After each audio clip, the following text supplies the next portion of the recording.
স্বাগত।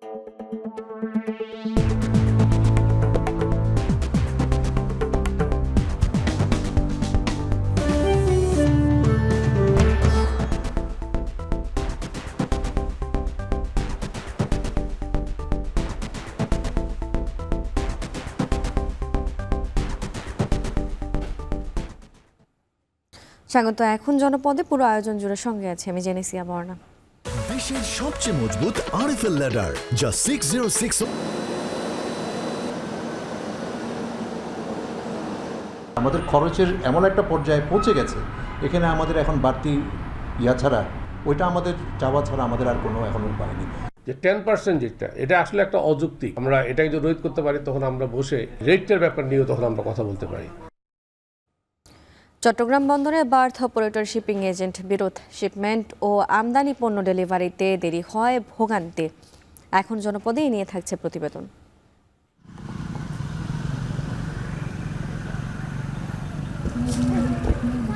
আমরা 3 জন ছিলাম, 3 জন থেকে বললো যে একজনকে আমাদের সঙ্গে থাকতে হবে। এক নৌকা ধরলি 20,000 40,000 যার কাছে যেমন নিচ্ছে। যতটা টাকা আমরা সুন্দরবনে এই মাছ কাঁকড়া ধরে আয় করতে পারি না, তাছাড়া দ্বিগুণ টাকা ওদের দেওয়া লাগে। বনদস্যুর ব্যাপারে কোনো আপোষ নেই, কারণ তারা দেশ ও সমাজের শত্রু, জেলে বাওয়ালির শত্রু। তাদের ব্যাপারে বন বিভাগ শতভাগ কঠোর আছে। নজরদারির অভাবে সুন্দরবনে ফের বেপরোয়া দস্যু বাহিনী। 4 মাসে অপহরণের শিকার 30 জেলে, আতঙ্কিত বনজীবীরা। এ নিয়েও থাকবে বিস্তারিত, তবে শুরুতেই চট্টগ্রাম বন্দরে বার্থ অপারেটর ও শিপিং এজেন্টদের বিরোধ প্রসঙ্গ।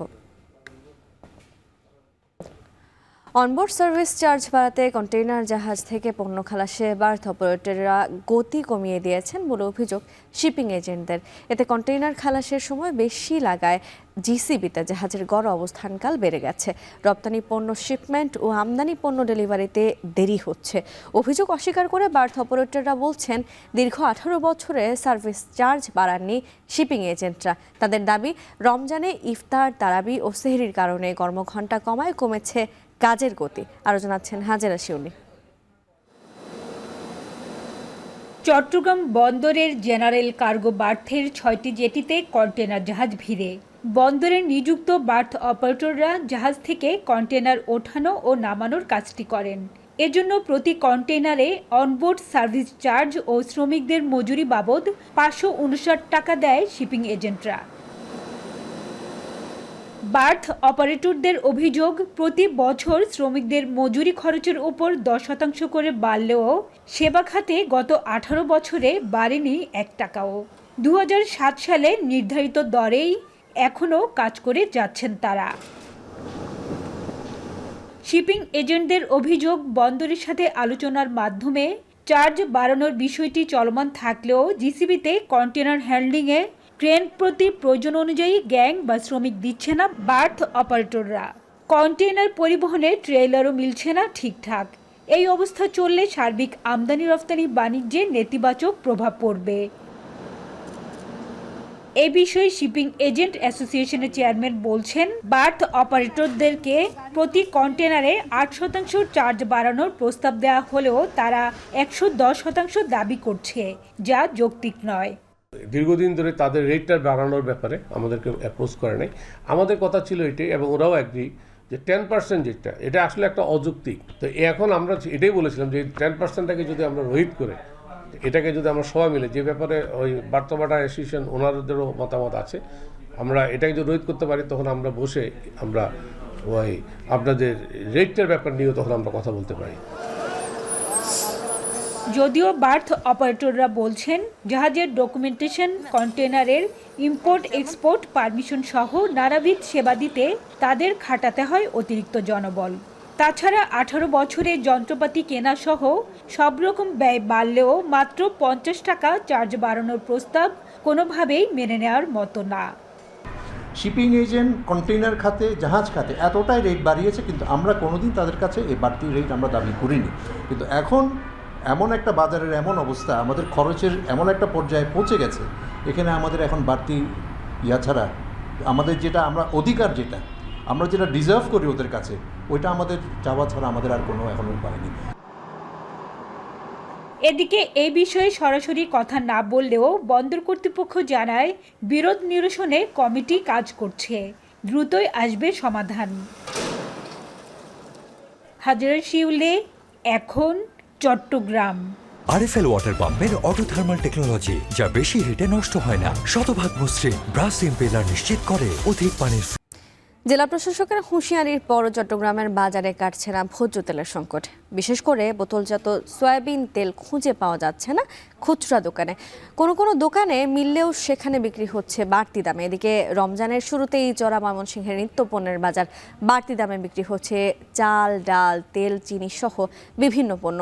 এ নিয়ে বিস্তারিত জানাতে চট্টগ্রামের কর্ণফুলী বাজার থেকে যুক্ত হচ্ছেন সহকর্মী কাজী মাহফুজ এবং ময়মনসিংহ থেকে যুক্ত হচ্ছেন সহকর্মী ইমতিয়াজ আহমেদ।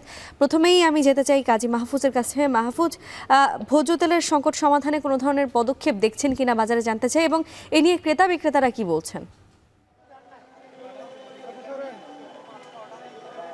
বড়া 1 মাসেরও বেশি সময় ধরে চট্টগ্রামের বাজারে ভোজ্য তেলের যে একটা অস্থিরতা আমরা দেখতে পাচ্ছি, সেই জায়গাতে জেলা প্রশাসন কয়েক দফায় ব্যবসায়ীদের সাথে বৈঠক করেছেন। সবশেষ গেল সোমবার জেলা প্রশাসন এবং সিটি কর্পোরেশন যৌথভাবে ব্যবসায়ীদের সাথে বৈঠক করেন। সেই বৈঠকে কিন্তু জেলা প্রশাসনের পক্ষ থেকে কঠোর হুঁশিয়ারি দেওয়া হয় যে বাজারে যদি তেলের সংকট তৈরি করা হয় কিংবা দাম বাড়ানো হয়, সেক্ষেত্রে তারা কঠোর ব্যবস্থা নেবেন।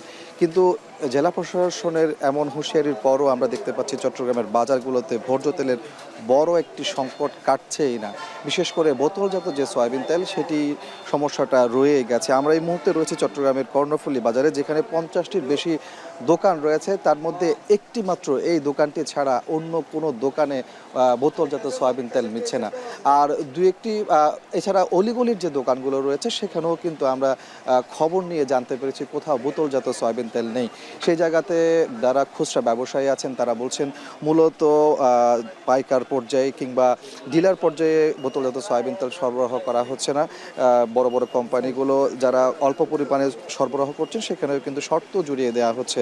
অর্থাৎ তারা বলছেন যে তেল নিলে অন্যান্য পণ্যগুলো নিতে হবে। এমন অবস্থায় আসলে সংকটটি কাটছে না। আর চালের বাজারের কথা যদি বলি, সেক্ষেত্রে আমরা দেখতে পাচ্ছি 1.5 মাস আগে চালের বাজারের যে দামটি ছিল, সেই দামটাই মূলত এখানে স্থির রয়েছে, স্থিতিশীল রয়েছে। আজকের কথা যদি বলি, আমরা এখানে মোটা জাতের যে চাল রয়েছে সেগুলো বিক্রি হচ্ছে 50 থেকে 55 টাকা কেজি দরে। এছাড়া মাঝারি ধাঁচের চাল বিক্রি হচ্ছে এখানে 70 থেকে 80 টাকায়। আর সরু চাল, যেটি সবচেয়ে ভালো মানের চাল হিসেবে ধরা হয়, সেই চাল আজকের বাজারে আমরা দেখতে পাচ্ছি বিক্রি হচ্ছে 85 থেকে 90 টাকা। এবং ব্যবসায়ীরা বলছেন চালের বাজারে আসলে সংকট নেই, তবে দাম অনেকটা স্থিতিশীল রয়েছে, অর্থাৎ বাড়েনি কিংবা কমেও নি, এই অবস্থায় রয়েছে।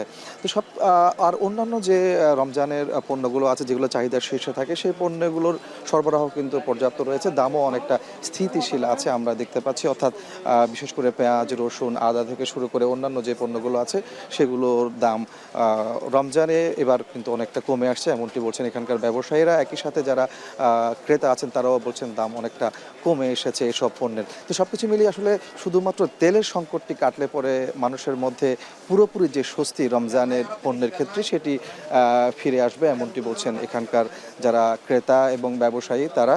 একই সাথে সেই জায়গাতে তারা বলছেন যে তেলের বাজারটা যদি আরও বেশি মনিটরিং করা হয়, সেই জায়গাতে তাহলে মানুষ অনেকটা স্বস্তিতে তেল কিনতে পারবে। তো এই ছিল আমার কাছে চট্টগ্রামের কর্ণফুলী বাজার থেকে তেল, চাল সহ নিত্যপণ্যের বাজারের সবশেষ। চট্টগ্রামের বাজার পরিস্থিতি জানলাম আমরা কাজী মাহফুজের কাছ থেকে। এবার একটু ইমতিয়াজের কাছে জানতে চাই। ইমতিয়াজ, শুরুতেই যেমনটি বলছিলাম যে বিভিন্ন পণ্যের দাম বাড়তি, কোন পণ্যের দাম কেমন একটু জানতে চাই। বর্ণা কাজী মাহফুজ যেমনটা জানাচ্ছিল চট্টগ্রাম থেকে ভোজ্য তেলের বিষয়ে, আমি যদি ময়মনসিংহের প্রেক্ষাপটটা বলি, ভোজ্য তেলের সংকট না থাকলেও কিন্তু বোতলজাত যে সয়াবিন তেল, তার কিন্তু একটা তীব্র সংকট কিন্তু বিভিন্ন দোকানগুলোতে আমরা দেখতে পেরেছি। এবং যে বড় বড় যে কোম্পানিগুলো রয়েছে, তারা কিন্তু বিভিন্ন শর্ত জুড়ে দিচ্ছেন, যদিও কিছু কিছু বোতলজাত সয়াবিন তেল তারা পায়, সেগুলোর শর্ত মেনে তাদেরকে কিনতে হচ্ছে। এবং অন্যান্য কিছু যে পণ্যগুলো রয়েছে, নিত্য পণ্য, পেঁয়াজ, রসুন, আদা, সেগুলোর বাজার কিন্তু মোটামুটি একটু সহনীয় পর্যায়ে রয়েছে। আমরা যদি আজকে দেখি যে পেঁয়াজ বিক্রি হচ্ছে, যে দেশি পেঁয়াজগুলো রয়েছে সেগুলো বিক্রি হচ্ছে 26-27 টাকা কেজি। এবং রসুন, যেটা বড় রসুন যেগুলো রয়েছে, চায়না রসুন, সেগুলো বিক্রি হচ্ছে 240 টাকা। আদা দেখতে পাচ্ছি আমরা, আদা বিক্রি হচ্ছে 80 টাকা কেজি। এবং এই আদা, রসুন, পেঁয়াজ এবং তারপর যেটা দেখতে পাচ্ছি আমরা যে আলু মোটামুটি এই আলুর বাজারটাও কিন্তু অনেকটা কমেছে। এখানে আসার পর আমরা দেখতে পেরেছি যে 16 টাকা থেকে 17 টাকা বিভিন্ন আকার প্রকার মানভেদে কিন্তু আলু কিন্তু বিক্রি হচ্ছে। আজকে শুক্রবার, রমজানের বাজার করার জন্য অনেকেই মেছুয়া বাজারে, নগরীর মেছুয়া বাজারে আসছেন এবং সেই সাথে যেটা বেড়েছে বর্ণা সেটি হলো মশলার বাজার কিন্তু বেশ চড়া। পাশাপাশি যদি আমি আপনাকে বলি যে বেশিরভাগ দোকানেই কিন্তু যে মূল্য তালিকা রয়েছে তার থেকেও কিন্তু কিছুটা বাড়তি দামে বিক্রি করা হচ্ছে এবং সেক্ষেত্রে আজকে আমরা যদি দেখি যে হলুদ বিক্রি হচ্ছে 130 টাকা কেজি এবং মসুর ডাল বিক্রি হচ্ছে 130 টাকা করে। সেই সাথে আমরা ছোলা বুট দেখতে পাচ্ছি, ছোলা বুটও কিন্তু 100-110 টাকার মধ্যে কিনতে হচ্ছে। সবচেয়ে যে বেশি বেড়েছে দামটা এলাচের দাম কিন্তু এক মাসের ব্যবধানে 12 থেকে 1400 টাকা পর্যন্ত বেড়েছে। 4800 টাকা থেকে শুরু করে প্রকার মান ভেদে আপনার 5200 টাকা পর্যন্ত কিন্তু বিক্রি হচ্ছে। এছাড়া লং বিক্রি হচ্ছে আপনার 500 থেকে 550 টাকা, দারুচিনি বিক্রি হচ্ছে 520 টাকা, জিরা বিক্রি হচ্ছে আপনার 640 টাকা পর্যন্ত আকার প্রকার মান ভেদে এবং লুজ যে সয়াবিন তেলটা আসবে সেটা কিন্তু 200 টাকা করে বিক্রি হচ্ছে। কিন্তু যেটা আগেও বলছিলাম যে বোতলজাত সয়াবিন তেল কিন্তু পাওয়া যাচ্ছে না। এবং এছাড়া যেটা সাধারণ ক্রেতারা যেটা বলছেন যে সবজি থেকে শুরু করে পেঁয়াজ, রসুন, আদা এই পণ্যগুলো আসলে মোটামুটি সহনীয় পর্যায়ে থাকলেও বিশেষ করে ভোজ্য তেল এবং মশলা জাতীয় যে পণ্য এবং মাছ, মাংস এগুলোর বাজার কিন্তু এখনও চড়া রয়েছে। এবং আমরা দেখতে পেরেছি গতকালকে কিন্তু জেলা প্রশাসক, কৃষি বিপণন অধিদপ্তর, ভোক্তা অধিকার, জেলা পুলিশ সহ একটা বড় টিম কিন্তু ময়মনসিংহের মেছুয়া বাজারে কিন্তু তারা কিন্তু অভিযান পরিচালনা করেছেন এবং তারা কিন্তু হুঁশিয়ারি করে দিয়েছেন যে কোনো রকম যদি আসলে রমজানে কোনো ধরনের কৃত্রিম সংকট করে যদি দাম বাড়ানো হয় তাহলে কিন্তু কঠোর ব্যবস্থা গ্রহণ করা হবে। এবং প্রতিনিয়তই কিন্তু রমজান উপলক্ষে প্রশাসনের কিন্তু মনিটরিং অব্যাহত রয়েছে এবং সাধারণ মানুষ চাচ্ছেন যে রমজানে যেন বাজার মনিটরিংটা যেন নিয়মিত পরিচালিত হয়। সব মিলে বর্ণা এই ছিল ময়মনসিংহের মেছুয়া বাজার থেকে আমার কাছে নিত্যপণ্যের দরদামের সর্বশেষ খবর। ময়মনসিংহের বাজার পরিস্থিতি জানালেন ইমতিয়াজ। এদিকে বগুড়ার মাছ মাংসের বাজারে সরবরাহ স্বাভাবিক থাকলেও দাম বাড়তি, কেজিতে 10 থেকে 30 টাকা পর্যন্ত বেড়ে বিক্রি হচ্ছে বেশিরভাগ মাছ। এদিকে গরু ও খাসির মাংস বিক্রি হচ্ছে কেজিতে 750 ও 1100 টাকায়। এ নিয়ে বিস্তারিত জানাতে বগুড়ার কলোনি বাজার থেকে যুক্ত হচ্ছেন সহকর্মী মাজেদুর রহমান। মাজেদ, বাজারে কোন মাছের দাম কেমন এবং সেই সাথে জানতে চাই যে মাংসের দরদাম নিয়ে। হ্যাঁ বন্যা, আজকে রমজানের প্রথম শুক্রবার, এই প্রথম শুক্রবারে কিন্তু অনেক ক্রেতা সাধারণ কিন্তু এই কলোনি বাজারে আসছে এবং যে মাছ মাংসের সরবরাহ সেটি কিন্তু বেশ ভালো। তবে এই মাছ মাংসের যে দামটি, সে দামটি প্রকার এবং জাত ভেদে কিন্তু তারতম্য রয়েছে। এখানে যে মাছ সাধারণত রুই, কাতলা, মৃগেল যে মাছগুলো রয়েছে সে মাছগুলোর দাম মানে 10 থেকে 15 টাকার মধ্যে বাড়া কমার মধ্যে বেড়েছে। আর বিশেষ করে যে ছোট মাছ, সে ছোট মাছের কিন্তু অনেক দাম বেড়েছে। আর যে মাংসের কথা বলা হচ্ছে যে গরুর মাংস বিক্রি হচ্ছে প্রতি কেজিতে 750 টাকা এবং খাসির মাংস বিক্রি হচ্ছে 1100 টাকা কেজিতে।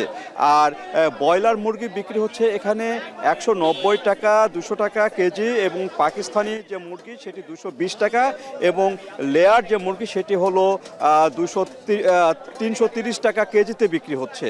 তো এইভাবে কিন্তু বিক্রি হচ্ছে এখানে মাছ মাংস। আর এখানে যেটি ক্রেতা সাধারণ যেটি বলছে যে কয়েকদিনের ব্যবধানে মাছের দামটা খুব বেশি হেরফের করেনি, 10 থেকে 15 টাকার মধ্যে মাছের দাম হেরফের করেছে। আর যে ছোট মাছটি, সেই ছোট মাছটি কিন্তু আকার প্রকার এবং নদীর মাছ, চাষের মাছ ভেদে কিন্তু দামটি তারতম্য হয়েছে। আর এখানে যে কাঁচা বাজার, সে কাঁচা বাজারেও কিন্তু যে দামটি রয়েছে সে দামটি স্বাভাবিক রয়েছে। তবে এখানে যে ভোজ্য তেল সোয়াবিনে কিন্তু একটু দুষ্প্রাপ্য রয়েছে। এখনও যে স্বাভাবিক সোয়াবিন তেল সেটি কিন্তু পাওয়া যাচ্ছে না, সরবরাহটা অনেকটা কম। এই কারণে কিন্তু সোয়াবিনের তেলের দামটা কিন্তু সামান্য বেশি দরে বিক্রি হচ্ছে, 190 টাকা লিটারে বিক্রি হচ্ছে। আর এখানে যে ক্রেতা সাধারণ যেটি বলছেন সেটি হলো রমজান উপলক্ষে গত বছর যে তুলনায় দাম বেড়েছিল সেই তুলনা থেকে এবারে দাম বাড়ার প্রবণতাটা একটু কম।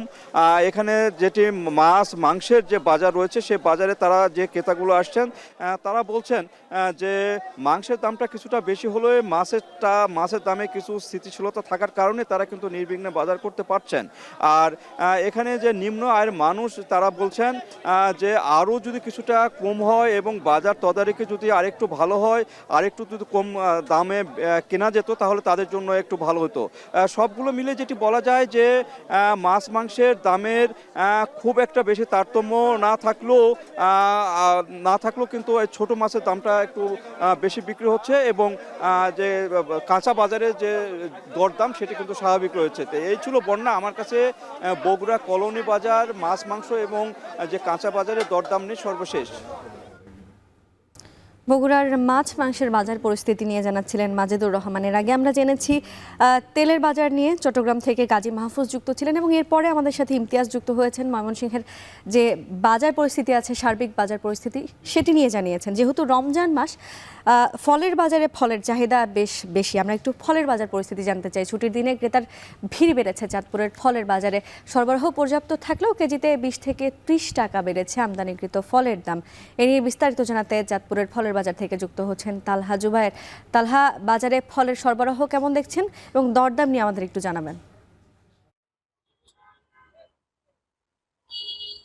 বন্ধুরা, চাঁদপুরের বাজারে কিন্তু ফলের বেশ সরবরাহ দেখা যাচ্ছে। যদিও এখন রমজান মাস চলছে, আসলে সারাদিন রোজা রাখার পরে ইফতারিতে কিন্তু যারা রোজাদার রয়েছে তাদের কাছে ফলের চাহিদা বেশ রয়েছে। আসলে এই জন্য কিন্তু চাঁদপুরের যে সমস্ত ফলের দোকান রয়েছে তার বাহিরেও কিন্তু হকাররা ফেরি করে ফল বিক্রি করছে, নানান ধরনের রসালো ফল। এই মুহূর্তে আছে আমি শহরের বাস স্ট্যান্ড এলাকায়। আমার ঠিক পেছনে দেখতে পাচ্ছেন যে ফলের দোকানগুলো রয়েছে, সেখানে কিন্তু তরমুজের বেশ আমদানি হয়েছে। আসলে এই সময়টাতে মাঝারি থেকে ছোট সাইজের তরমুজের সমাগম কিন্তু বেশি হচ্ছে বলে জানিয়েছেন ব্যবসায়ীরা, এবং এই তরমুজ কিন্তু বিক্রি করা হচ্ছে 200 থেকে 450 টাকা পর্যন্ত প্রতি পিস তরমুজ।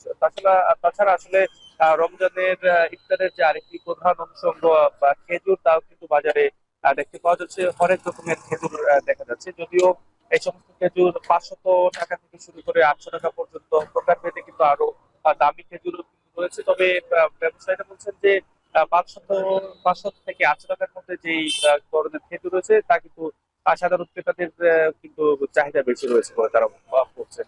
আর তাছাড়া আসলে বিভিন্ন ধরনের ফলে, বিশেষ করে আমদানিকৃত যে ফল রয়েছে সেগুলো কিন্তু কেজিতে 20 থেকে 30 টাকা পর্যন্ত কিন্তু বেড়েছে রমজানের এক সপ্তাহের ব্যবধানে। আসলে যেটা জানতে পেরেছি যে আঙ্গুর বিক্রি করা হচ্ছে, যা গেল এক সপ্তাহ আগে বিক্রি করা হতো 280 টাকা কেজি দরে, তা কিন্তু এখন বিক্রি করা হচ্ছে 300 টাকা কেজিতে। তাছাড়া কালো জাম বিক্রি করা হচ্ছে 450 টাকা দরে, যা কিন্তু গেল 3-4 দিন আগে কিন্তু কেজি প্রতি 10 থেকে 20 টাকা কম দরে বিক্রি করা হতো। আসলে আমরা কথা বলেছিলাম ব্যবসায়ীদের সাথে, তারা যেটা বলছেন যে এই সময়টাতে এসে ফলের চাহিদা কিছুটা বেড়েছে, যার কারণে কিন্তু তাদের সরবরাহ যদিও আগের তুলনায় বেড়েছে, তবে দামও কিন্তু কিছুটা বেড়েছে বলে জানিয়েছেন। আসলে দেশীয় প্রজাতির যে ফল রয়েছে তার মধ্যে আনারস বিক্রি করা হচ্ছে 100 থেকে 150 টাকার মধ্যে হালি প্রতি। তাছাড়া মালটা বিক্রি করা হচ্ছে 280 টাকা, যা কিন্তু গেল সপ্তাহে বিক্রি করা হতো 260 টাকা করে। এবং এর মধ্যে আপেল বিক্রি করা হচ্ছে 300 টাকা বা 320 টাকায়, যা কিন্তু গেল সপ্তাহ তুলনায় কিন্তু কেজি প্রতি 10 থেকে 20 টাকা বেড়েছে। আসলে সবকিছু মিলিয়ে আসলে বাজারে প্রচুর পরিমাণে দেশি এবং বিদেশি ফলের দেখা যাচ্ছে, এবং সেই ফলের দাম কিন্তু তুলনামূলক কিছুটা বেড়েছে বলে জানিয়েছে। তবে আগামী যদি এই ফলের যদি আমদানি আরো বৃদ্ধি পায় তাহলে কিন্তু দাম কিছুটা কমে আসবে বলে কিন্তু তারা মনে করছেন। আর এদিকে যারা ক্রেতা রয়েছে তারা বলছেন যে ফলের বাজার সহ নিত্যপণ্যের যে সমস্ত বাজার রয়েছে সেখানে যাতে বাজার মনিটরিং এর ব্যবস্থা যাতে করা হয় এবং নিয়মিত যাতে তা করা হয়। তো সবকিছু মিলিয়ে বর্ণনা এই ছিল থেকে ফলের বাজারের সবশেষ। নজরদারির অভাবে সুন্দরবনে আবারও বেড়েছে বনদস্যুদের তৎপরতা। নতুন করে কয়েকটি বাহিনী বেপরোয়া হয়ে উঠেছে। অগ্রিম চাঁদা দিয়ে টোকেন ছাড়া বনে গেলে নির্যাতন করে আদায় করা হচ্ছে মুক্তিপণ। গত 4 মাসে সুন্দরবন থেকে 30 জনের বেশি জেলেকে অপহরণ করা হয়েছে। এতে আতঙ্কিত হয়ে পড়েছে বনজীবীরা। সাতক্ষীরা থেকে আহসান রাজীবের প্রতিবেদন, ক্যামেরায় ছিলেন মাসুদ রানা। সুন্দরবন উপকূলবর্তী এলাকায় প্রায় 20 লাখেরও বেশি মানুষের বসবাস। বিকল্প কর্মক্ষেত্র না থাকায় এখানকার অধিকাংশ মানুষই সুন্দরবনের ওপর নির্ভরশীল। নদী খালে মাছ কাঁকড়া শিকার, বন থেকে মধু ও গোলপাতা আহরণ সহ নানান পেশার সঙ্গে জড়িত বনজীবীরা। সম্প্রতি সুন্দরবনে আবারও বনদস্যুদের তৎপরতা বেড়েছে। অপহরণ করে আদায় করা হচ্ছে মুক্তিপণ। এতে আতঙ্ক নিয়ে বনে প্রবেশ করতে হচ্ছে বনজীবীদের। সুন্দরবনের পাশেই বসবাস জেলে পরিবারগুলোর। তাদেরই একজন সুন্দরবন তীরের দাতিনাখালী গ্রামের জেলেপল্লীর বাসিন্দা সায়রা খাতুন। তার জীবনের বেশিরভাগ সময়ই কেটেছে নদীর দিকে পথ চেয়ে। সুন্দরবনের গহীনে মাছ কাঁকড়া শিকারে যাওয়া স্বামী ও সন্তানের বাড়ি ফেরার অপেক্ষায়। তবে আগে বনে বাঘ কুমিরের ভয় থাকলেও এখন আবারও বনদস্যুদের হাতে জিম্মি হয়েছে কিনা সেই শঙ্কায় থাকতে হয় তাকে। তা ঘুম খাওয়া থাকে না, চিন্তা ভাবনাই। আর ওইভাবে যে জলদস্যুর দিকে একই সন্ধ্যে এক মানুষ তুলে নিয়েছে, ওখানে শুনে যে একটা লোক তুলে নিয়েছে, সেখানে নিজেরাই চিন্তা ভাবনা করি জানলা যেন শত্রুর মুখে যেন না কারোর না পায় না হয় বাচ্চা কাছা না করলে আসবে, এই চিন্তাই করি। পাশের কালিঞ্চি গ্রামের বনজীবী সুজন মুন্ডা গত মাসে নৌকা সাজিয়ে সুন্দরবনে মাছ ধরতে গিয়ে বনদস্যুদের কবলে পড়েন তিনি। পরে মুক্তিপণ দিয়ে বাড়ি ফিরলেও ভয়ে আর যাওয়া হয়নি সুন্দরবনে। কাজ হারিয়ে অভাব অনটনে দিন কাটছে তার। নৌকা নেমে কাঁকড়া ধরতে গিয়েছিলাম। যাওয়ার পরে 3 দিন অতিবাহিত হওয়ার পরে আমাকে ডাকাতে ধরছিল। ধরার পরে আমরা 3 জন ছিলাম। 3 জন থেকে বললো যে একজনকে আমাদের সঙ্গে থাকতে হবে, টাকা না দেওয়া পর্যন্ত আমাদের কাছে নৌকা বাইতে হবে আর কি। স্থানীয়রা বলছেন গত 4 মাসে সুন্দরবনের নদীখাল থেকে মুক্তিপণের দাবিতে সুজন মুন্ডার মতো অন্তত 30 জন বনজীবীকে অপহরণ করে দস্যুরা। আগের মতো বেশ কয়েকটি বনদস্যুর দল সক্রিয় হয়েছে। অপহরণের পর মুক্তিপণ আদায় করা হচ্ছে, দিতে না পারলে চালানো হচ্ছে নির্যাতন। ভয়ে থানায় অভিযোগও দায়ের করছে না ভুক্তভোগীরা। গত 5 আগস্টের পর কারাগার থেকে পালিয়ে যাওয়া অনেকেই এসব অপরাধে জড়িয়েছেন বলেও অভিযোগ স্থানীয়দের। 5 আগস্টের পরে আমাদের এই নায়াগণ ভয় জলদস্যুর ভয় থেকে এখন তারা জঙ্গলে যেতে পারছে, হাতে গোনা 2-1 যাচ্ছে। এখন বর্তমান অবস্থা হচ্ছে জলদস্যু যে পরিমাণ জঙ্গলে আছে, এক নৌকা ধরলি 20,000 40,000 যার কাছ থেকে যেমন নিচ্ছে। জলদস্যু বনদস্যুদের হাতে মাইর খেয়েছে এবং তাদের জিম্মিদার রেখে অনেক মোটা অঙ্কের টাকা হাতিয়ে নিয়েছে। যতটা টাকা আমরা সুন্দরবনে এই মাছ কাঁকড়া ধরে আয় করতে পারি না, তাছাড়া দ্বিগুণ টাকা ওদের দেওয়া লাগে। আমি যাব, আমাকে আগাম টাকা দিতে হবে। এই টাকাটা আমাদের না থাকার কারণে আমরা মাছ কাঁকড়ায় ধরতে সুন্দরবনে আর কি যেতে পারতেছি। জঙ্গলে যাব কতগুলো ভয়, ডাকাতের ভয়, কুমিরের ভয়, বাঘের ভয়, কত জলদস্যুর ভয়। বর্তমানে এত পরিমাণ জলদস্যু ডাকাত যা আমরা কোনো রকম সুন্দরবনে আমরা ডাকাতির জন্য আমরা কামাই রোজগার করতে পারছি না। 2016 সাল থেকে ধাপে ধাপে সুন্দরবনের গহীনে থাকা 32টি দস্যুদল অস্ত্রসহ সরকারের আইন শৃঙ্খলা বাহিনীর কাছে আত্মসমর্পণ করে। এরপর 2018 সালের 1 নভেম্বর আনুষ্ঠানিকভাবে সুন্দরবনকে দস্যুমুক্ত ঘোষণা করে সরকার। সুন্দরবনে অপরাধ বাড়লে একদিকে যেমন বনজীবীদের জীবিকা হুমকির মুখে পড়বে, অন্যদিকে কমবে রাজস্ব আদায়। এছাড়া কমে আসবে পর্যটকের সংখ্যাও। তবে বন বিভাগের কর্মকর্তা বলছেন এরই মধ্যে অভিযান চালিয়ে বনদস্যুদের কাছ থেকে 10 জেলেকে উদ্ধার করা হয়েছে।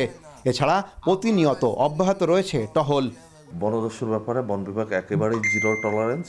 আমরা এলাকার জনগণ, আইন শৃঙ্খলা বাহিনী এবং জনপ্রতিনিধি সবাইকে নিয়ে এই অভিযান অব্যাহত রাখার চেষ্টা করতেছি। বনদস্যুর ব্যাপারে কোনো আপোষ নেই, কারণ তারা দেশ ও সমাজের শত্রু, জেলে বাওয়ালির শত্রু। তাদের ব্যাপারে বন বিভাগ শতভাগ কঠোর আছে। নিয়মিত টহলের পাশাপাশি দস্যুদের বিরুদ্ধে অভিযান ও গোয়েন্দা নজরদারি অব্যাহত রয়েছে বলে জানিয়েছে কোস্ট গার্ড। গত কয়েক মাসে পশ্চিম সুন্দরবন থেকে অন্তত 30 জন জেলেকে অপহরণ করে বনদস্যুরা। তাদের কাছ থেকে মোটা অঙ্কের মুক্তিপণ নিয়ে তাদের ছেড়ে দেওয়া হয়, কিন্তু এ ঘটনায় একটিও মামলা দায়ের হয়নি। ক্ষতিগ্রস্ত জেলেরা বলছেন এ ধরনের ঘটনায় মামলা করলে আবারও নতুন করে তাদের উপরে নির্যাতন করা হবে। তাই সরকারের পক্ষ থেকে দস্যুতা নির্মূলে কঠোর পদক্ষেপ নেওয়ার দাবি তাদের। আহসান রাজীব, এখন সুন্দরবন, সাতক্ষীরা। রমজানের শুরু থেকে পর্যটক শূন্য হয়ে পড়েছে কক্সবাজার। এতে ইতোমধ্যে বন্ধ হয়ে গেছে হোটেল, মোটেল ও সৈকত কেন্দ্রিক কয়েক হাজার ব্যবসা প্রতিষ্ঠান। গত 4.5 মাস ভালো ব্যবসা হলেও রমজানের শুরুতেই চরম খরা দেখা দেওয়ায় দুশ্চিন্তায় ব্যবসায়ীরা। তবে ঈদ ঘিরে আবারও পর্যটন খাতে প্রাণ সঞ্চার হওয়ার আশা সংশ্লিষ্টদের। মন্তোষ বেদজ্ঞর তথ্য ও ছবিতে বিস্তারিত। সৈকতের সুগন্ধা পয়েন্টের প্রবেশমুখ, চিরচেনা যানজট নেই, ফাঁকা সড়ক আর দুপাশের দোকানপাট বন্ধ। শহরের রেস্তোরাঁগুলোর চিত্র একই, খালি পড়ে আছে 5 শতাধিক হোটেল, মোটেল, রিসোর্ট ও গেস্ট হাউস। প্রায় 4.5 মাস ভালো ব্যবসার পর রমজানের শুরু থেকেই পর্যটক কম কক্সবাজারে। হোটেল, রেস্তোরাঁ, পরিবহন খাত সহ সংশ্লিষ্ট ব্যবসা বাণিজ্যে ধীর গতি। অলস সময় কাটছে ক্ষুদ্র ব্যবসায়ী, বিচ বাইক চালক ও ফটোগ্রাফারদের। খালি পড়ে থাকা সৈকত যেন জানান দিচ্ছে পর্যটন খাতে নীরবতার চিত্র। রমজান থেকে ব্যবসা নেই, এখন ফাঁকা, কক্সবাজার এখন ফাঁকা। মানুষের দল কমে গেছে, এখানে মানুষজন কম, এখানে রোজার এখানে হোটেল বাণিজ্য খুবই, ব্যবসা বাণিজ্যের দিকে একটু হালকা হয়ে গেছে। আমরা এমনি নামে ঘুরে ফিরে চলে যাই, কারণ গাড়িগুলো বসায় রাখলে সমস্যা, বসায় রাখলে একটা না একটা ক্ষতি হয়ে যায়। আমরা তো প্রতিদিন আসি, এখন গাড়ির তেলের টাকাটা শুদ্ধ পাই না, প্রচুর লোকজন কম, একদম নাই বললেই চলে। এর আগে 2000-3000 করে মারতাম, এখন তো 500 টাকা মারতে কষ্ট হয়ে যায়। পর্যটক না থাকায় বন্ধ রয়েছে হোটেল, মোটেল জোনের অনেক ব্যবসা প্রতিষ্ঠান। এরই ফাঁকে ঈদের ছুটিতে ব্যাপক পর্যটক সমাগমের আশায় কিছু হোটেল, রেস্তোরাঁয় চলছে সংস্কার কাজ। এই মাসটাকে আমরা মূলত আমাদের প্রতিষ্ঠানগুলোকে রেনোভেশন করার জন্য, মানে সংস্কার করার জন্য রং এবং বিভিন্ন বিষয়ে কাজ যেগুলো ভাঙাচোরা হয়, এগুলো আমরা এই মাসটাকে মোটামুটি 30 দিনে আমরা কাজগুলো গোছাই নিয়ে, যাতে ঈদের পর থেকে পরবর্তী সময়ে আমরা ব্যবসায়ী যারা পর্যটকরা তাদের সেবা দিতে পারি, তারা যেন পরিবার পরিজন নিয়ে একটা স্বাচ্ছন্দ্যবোধ পরিবেশ পায়, আরামদায়ক পরিবেশ পায়। আবারও সমুদ্রের নোনা জলে উচ্ছ্বাসে মেতে উঠবেন হাজারো পর্যটক, প্রাণ ফিরে পাবে সমুদ্র সৈকত, এমনটাই প্রত্যাশা পর্যটন সংশ্লিষ্টদের। এখন কক্সবাজার। সাভারের আশুলিয়া এলিভেটেড এক্সপ্রেসওয়ের নির্মাণ কাজ চলায় সড়কে তৈরি হয়েছে খানাখন্দ, যাতে তৈরি হয়েছে 10 কিলোমিটারের বেশি যানজট, যাতে প্রতিদিনই ভোগান্তিতে এই পথে চলাচলকারীরা পড়ছেন। এ নিয়ে বিস্তারিত জানাতে আশুলিয়ার জামগড়া থেকে যুক্ত হচ্ছেন সহকর্মী হুমায়ুন কবির। যাব তার কাছে। হুমায়ুন, ছুটির দিনে সড়কে যানজট কেমন দেখছেন এবং যানজট নিরসনে কোনো ব্যবস্থা নেওয়া হয়েছে কিনা? বর্ণা, আপনি যেমন বলছিলেন, এলিভেটেড এক্সপ্রেসওয়ের নির্মাণ কাজের ধীরগতির কারণে কিন্তু মূলত এই যানজটের সৃষ্টি হয়েছে। এবং শুধু ছুটির দিন নয়, এখানে আসলে নিত্য নৈমিত্তের রুটিনে পরিণত হয়েছে শিল্পাঞ্চল সাভার আশুলিয়ার যে যানজট, বিশেষ করে আবদুল্লাপুর বাইপাইল সড়কের যে চিত্র যদি দেখাতে চাই আপনাকে, যে আবদুল্লাপুর থেকে বাইপাইল যে সড়কের চিত্র আমরা দেখাচ্ছি আপনাদেরকে, এই সড়কটি আসলে সকাল থেকে মধ্যরাত অবধি কিন্তু আসলে যানজট লেগেই থাকে। এবং বিশেষ করে এখন রমজানকে সামনে রেখে এই যানজট এবং সাধারণ মানুষের ভোগান্তি পৌঁছেছে চরমে। এবং বিশেষ করে এই সড়কের আশেপাশে যারা স্থানীয় জনগোষ্ঠী রয়েছে তাদের ভোগান্তি সবচাইতে বেশি, কারণ তারা আসলে তাদের স্থানীয় যারা রয়েছেন তাদের ছেলে মেয়ে স্কুলে যাওয়া এবং বিভিন্ন হসপিটালে যাওয়া, বিভিন্ন নিত্য প্রয়োজনীয় কাজে বের হওয়ার যে বিষয়টি, সেটি কিন্তু আসলে বিলম্বিত হচ্ছে, বড় ধরনের বিড়ম্বনার শিকার কিন্তু হতে হচ্ছে। এটি মূলত এলিভেটেড এক্সপ্রেসওয়ের কাজে আসলে ধীরগতির কারণে এমনটি হয়েছে। আমি যদি একটু দেখাই রাস্তার পাশে আসলে এলিভেটেড এক্সপ্রেসওয়ের কারণে কি ধরনের খানাখন্দ সৃষ্টি হয়েছে। এই ধরনের বড় বড় খানাখন্দ, কিন্তু এটি যে একটি চলার জন্য সড়ক, মহাসড়ক, সেটি আসলে বোঝার কোনো উপায় নেই। এবং যানজট আসলে সব সময় এখানে লেগে আছে। শিল্পাঞ্চলের যে সাধারণ শ্রমিক যারা রয়েছে, এখানে কয়েক লক্ষ শ্রমিক কিন্তু প্রতিদিন সকাল 8টা থেকে 5টা অবধি, আবার কোনো কোনো কারখানা সকাল 8টা থেকে রাত 9টা অবধিও কিন্তু তাদের কর্মক্ষেত্রে যেতে হয়। তারা আসলে শ্রমিকরা সঠিক সময়ে আসলে অনেক সময় কাজে যোগ দিতে পারেন না। এবং স্কুল পড়ুয়া এবং কলেজ পড়ুয়া যেসব শিক্ষার্থী রয়েছেন তারাও অনেক সময় কিন্তু সঠিক সময়ে কাজে যোগ দিতে পারেন না, স্কুলে যোগ দিতে পারছেন না সঠিক সময়, অনেকের ক্লাস মিস হচ্ছে। এবং বিশেষ করে অ্যাম্বুলেন্স এবং জরুরি সেবা যেসব গাড়িগুলো রয়েছে তারাও কিন্তু সঠিক সময়ে পড়ছে না। আমি যদি একটা বিষয় একটু জানাতে চাই, ঠিক আজ থেকে 15 দিন আগেই আসলে এই বাইপাইল আবদুল্লাপুর রোডের জামগড়ার ওই পাশে একটি বড় ধরনের অগ্নিকাণ্ডের ঘটনা ঘটেছিল। সেখানে কিন্তু 11 জন দগ্ধ হয়েছিল। সেখানে ফায়ার সার্ভিস কিন্তু এই সড়কের বেহাল অবস্থার কারণে সময় মতো পৌঁছতে পারেননি। এই ধরনের আসলে নানা রকমের সমস্যা কিন্তু আসলে এখানে রয়েছে। এবং এইসব সমস্যার সমাধানে কিন্তু স্থানীয়রা বলছেন যে দ্রুত এসব সমস্যার সমাধান করে সাধারণ জনগোষ্ঠীর ভোগান্তি লাঘবে যেন সংশ্লিষ্টরা এগিয়ে আসেন। এই ছিল আমার কাছে বাইপাইল থেকে সর্বশেষ পরিস্থিতি নিয়ে বিস্তারিত।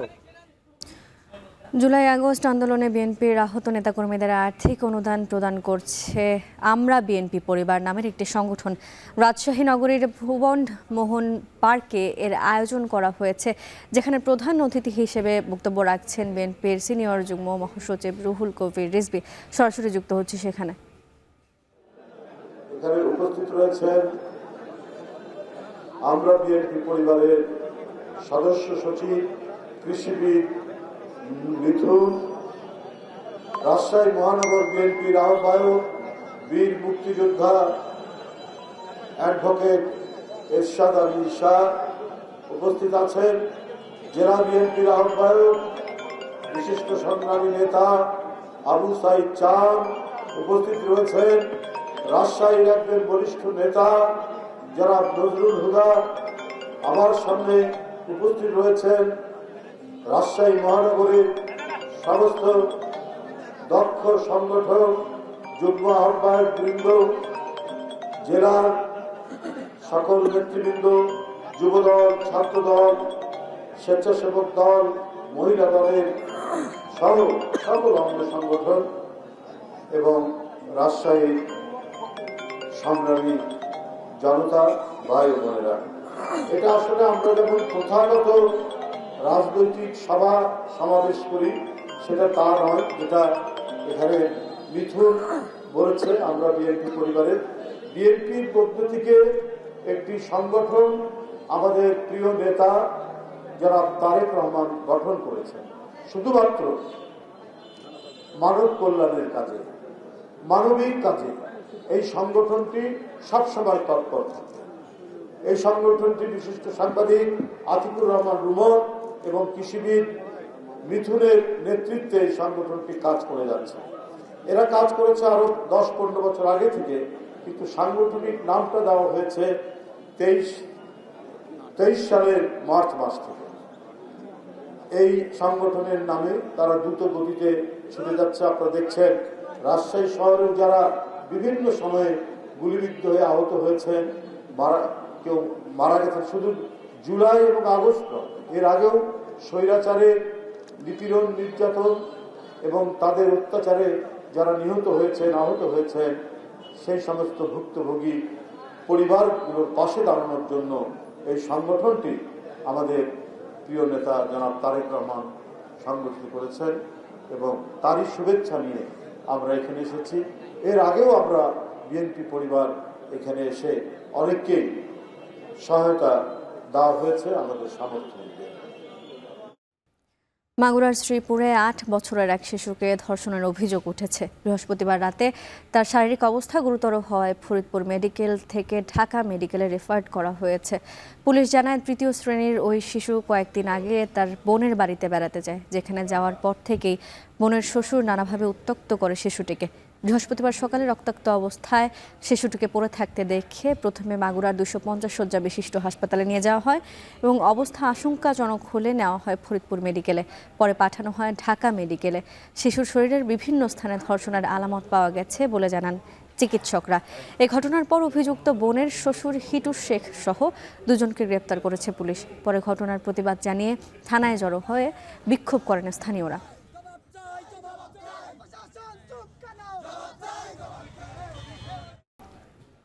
নারায়ণগঞ্জের সিদ্ধিরগঞ্জের আদমজী ইপিজেডে ব্যবসা নিয়ন্ত্রণকে কেন্দ্র করে বিএনপির দুপক্ষের মধ্যে সংঘর্ষ ও গোলাগুলির ঘটনা ঘটেছে। বৃহস্পতিবার সিদ্ধিরগঞ্জের আদমজী এলাকায় এই ঘটনা ঘটে। এতে স্থানীয় সাংবাদিক সহ অন্তত 10 জন আহত হয়েছেন। এ সময় বেশ কয়েকটি মোটরসাইকেলে আগুন দেওয়া হয়। স্থানীয়রা জানান, একটি পোশাক কারখানার নিয়ন্ত্রণ নিয়ে নারায়ণগঞ্জ মহানগর ছাত্রদলের সাবেক সভাপতি রাকিবুর রহমান সাগর ও নারায়ণগঞ্জ সিটি কর্পোরেশনের 6 নম্বর ওয়ার্ড বিএনপির সাবেক সাধারণ সম্পাদক মনির হোসেন গ্রুপের মধ্যে কয়েকদিন ধরে উত্তেজনা চলছিল। এর জেরে বৃহস্পতিবার বিকেলে দুই পক্ষ সংঘর্ষে জড়িয়ে পড়ে। পরে পুলিশ ও সেনাবাহিনী পরিস্থিতি নিয়ন্ত্রণে আনে।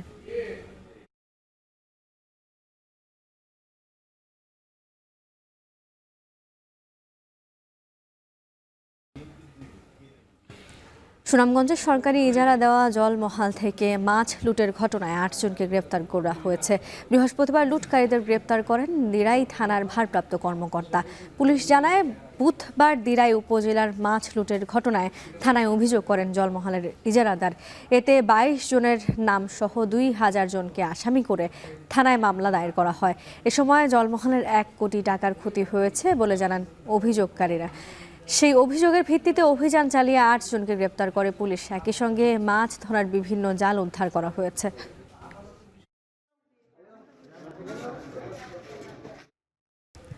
পঞ্চগড়ে অবৈধভাবে গড়ে ওঠা 4টি ইট ভাটা বন্ধ করে দিয়েছে প্রশাসন। বৃহস্পতিবার জেলা প্রশাসন ও পরিবেশ অধিদপ্তরের যৌথ অভিযানে ইট ভাটাগুলো বন্ধ করে দেওয়া হয়। ভূমি অফিসের সহকারী কমিশনার জানান, পরিবেশ অধিদপ্তরের ছাড়পত্র সহ প্রয়োজনীয় বৈধ কাগজপত্র না থাকায় ইট ভাটা বন্ধ করে দেওয়া হয়েছে। অভিযানের শুরুতে ফায়ার সার্ভিসের মাধ্যমে ইট ভাটার চুল্লির আগুন নেভানো হয়, পরে এক্সকাভেটর দিয়ে ভেঙে ফেলা হয় ভাটা। একই সঙ্গে বন্ধ করে দেওয়া হয় 4টি ইট ভাটার কার্যক্রম। এ সময় উপস্থিত ছিলেন জেলা পরিবেশ অধিদপ্তরের সহকারী পরিচালক সহ পুলিশ সদস্যরা।